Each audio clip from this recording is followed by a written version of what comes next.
네, 오늘 올해 마지막 금융통화위원회가 열립니다. 6번 연속 기준금리 인상이 유력한 상황인데요. 글로벌 정치경제연구소 홍기빈 소장과 자세히 이야기 나눠보겠습니다. 어서 오십시오. 네, 안녕하세요. 자, 기준금리 인상은 될 것 같은데 이제 문제는 폭인 것 같습니다. 네. 시장에서는 베이비 스텝을 예상을 하고 있는데 네. 소장님은 좀 어떻게 보시나요? 저도 생각이 크게 다르지 않습니다. 네. 지금 우리나라 환율이 지금 1,350원 요 정도로 지금 옛날보다 지금 이렇게 많이 내려온 상태고요. 네, 네. 환율 걱정도 없고 또 미국 연준에서도 얼마 전에 의사록 그 얘기가 나왔습니다만은 금리 인상 기간은 길게 하더라도 속도는 늦출 필요가 있다. 이게 지금 대세인 것 같은 분위기인 것 같아요. 예. 그래서 한 번 우리가 이제 마지막 실탄이 남았습니다만은 아무래도 이번에는 그 예측보다 조금 적게 0.25%가 될 거다.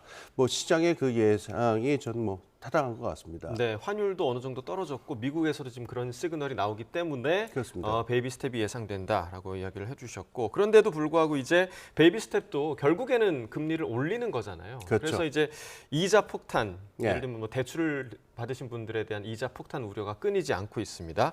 이자 폭탄이 터질 거다 이런 우려 나오고 있거든요. 어떻게 보세요? 그러니까 지금 이제 우리가 관심을 좀 전환해야 될 텐데 그 동안은 지금 미국 연준의 올해 내내 그 인상 속도가 하도 가파르니까 네네네. 그 황새 뱁새 이 경주가 계속되느라고 여기에만 정신이 팔려 있었는데요. 설령 속도가 좀 늦춰진다 하더라도 그 절대적인 수준이 높으면 당연히 이게 문제가 되거든요. 예. 지금 신용대출 금리는 6%를 넘어선 상황이고 그다음에 주택담보대출 금리 상한이 지금 8%를 넘었고 네. 참 우려스러운 건데 내년에는 이 주담대 금리 상한이 10%가 될 거다 이런 얘기가 나오는데요. 네. 이 상황이 더 문제는 언제까지 계속될 것인지를 알 수가 없다라는 거예요. 예.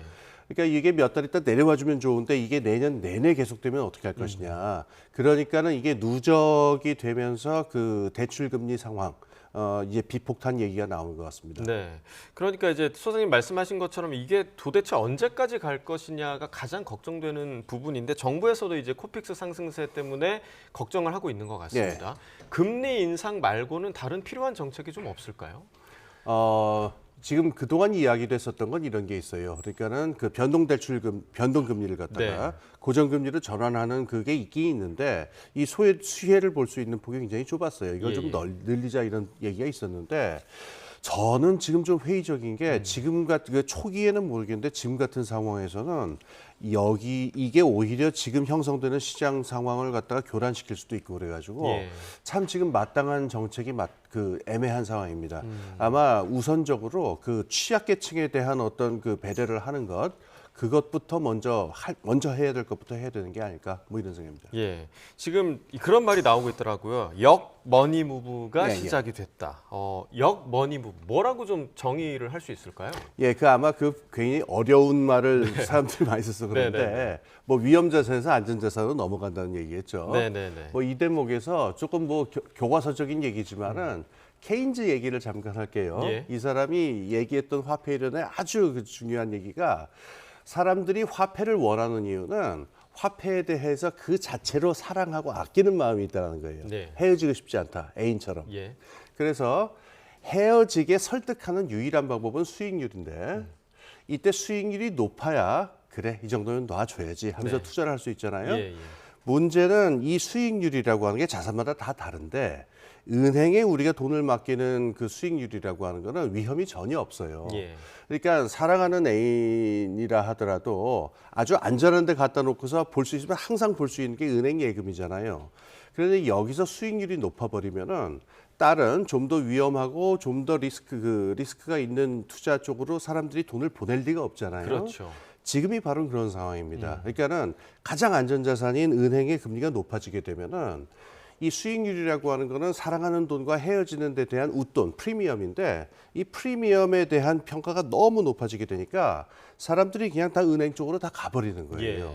그러면은 이제 별로 내놓을 것 없고 자랑할 것 없는 은행에 비해서 이런 자산은 이제 홀대를 받게 되죠. 대학교 때 이제 경제 수업 듣는 듯한 그런 기분을 좀 드는데 그러니까 위험 자산의 수익률을 그만큼 지금 보장하지 못한다. 이런 이유 때문에 결국에는 안전 자산으로 지금 몰리는 거겠죠? 동전의 두 면이 있는데요. 그럴 수 있습니다. 지금 채권 시장도 안 좋고. 그런데 지금 문제가 된 쟁점은 이번 주에 문제가 불거져 나온 거는 은행 쪽에서 너무 지금 예금 금리를 높인 게 아니냐. 예금 금리가 지금 5%가 넘거든요. 그러면은 그냥 따박따박 그 은행에 예금을 갖다 놔도 5%가 나오는데 그렇죠. 누가 그 위험한 채권이라든가 그 주식이라든가 이런 데 투자를 하겠느냐. 그러니까 은행권에서 금리를 높이는 것도 문제다. 그래서 여기에 대한 지적이 지금 나오고 있는 겁니다. 또 이제 대기업에서는 예. 자사 채권 발행보다는 은행 대출 찾는 대기업이 좀 늘었거든요. 예, 이건 좀 어떤 의미라고 볼 수 있을까요? 지금 말씀드린 그래서 이제 교과서 얘기를 아까 드린 건데 네네네. 뭐 너무나 자연스러운 얘기입니다. 네. 지금 그 채권 시장이 지금 굉장히 불안하고 아직도 안정이 된 건 아니거든요. 예. 근데 이 금융이 두 가지가 있어요. 간접 금융이 있고 직접 금융이 있는데 직접 금융이라고 하는 건 돈을 필요로 하는 사람하고 돈을 낼 수 있는 사람하고 직접 거래를 트는 게 직접 금융이고 예. 채권 시장이나 주식 시장 같은 게 그런 거죠. 간접 시장은 중간에 은행, 주로 은행입니다. 은행을 한번 거쳐서 은행에서 대출을 받는 게 간접 금융인데 지금 채권 시장이 그 기업 입장에서 보면은 다 장단점이 있는데 채권 시장은 즉 우리가 기업들이 그 은행에 가가지고 간접 금융을 하면요 굉장히 까다롭습니다. 예. 뭐 따져야 되는 것도 많고 복잡하고 그러니까 우리가 직접 금융을 선호하는 거고 투자자들도 그걸 선호할 수가 네. 있는 건데 지금 같이 채권 시장이 불안한 상태에서 은행 금리가 높게 되면은요 기업 입장에서 지금 채권 시장에서 자금 조달하는 게 굉장히 불안해요. 예.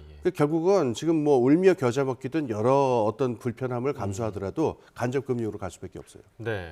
그런데 이제 금융당국에서 과도한 자금 확보를 자제해야 한다 이런 경고를 하고 나섰는데 이 이유가 뭘까요? 경고의 이유가? 예, 우선 그 현금을 지금 어느 기관이라 할 것 없이 지금 쟁여두려고 하는데 네네네. 국제 상황도 안 좋지만 지금 연말이 가까이 오잖아요. 네.